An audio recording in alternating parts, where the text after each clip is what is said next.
Este anuncio se repetirá en español.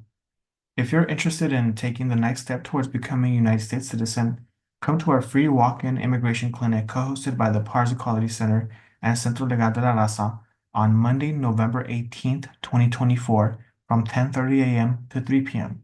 The clinic will be held in the Pacific Conference Room located at the Fremont Family Resource Center at 39155 Liberty Street in Fremont, California, and no appointments are necessary.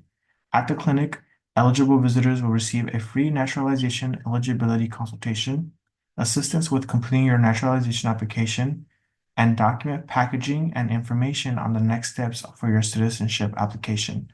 In addition, USCIS filing fees for naturalization application will be provided to qualifying participants until funding is exhausted.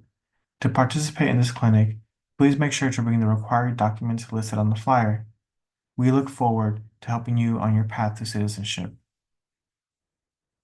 Si usted está interesado en dar el siguiente paso para convertirse en ciudadano de los Estados Unidos, venga a nuestra clínica gratuita de inmigración sin cita previa, coorganizada por PARS Equality Center y el Centro Legal de la Raza, el lunes 18 de noviembre de 2024, de 10:30 de la mañana hasta las 3 de la tarde.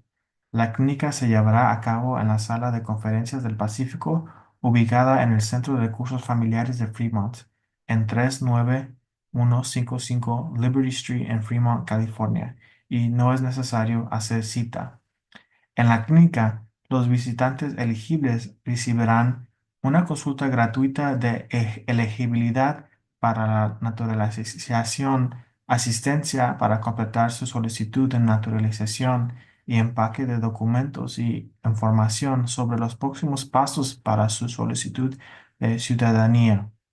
Además, la tarifa de USCIS para la solicitud de naturalización se proporcionará a los participantes que califiquen hasta que se agoten los fondos.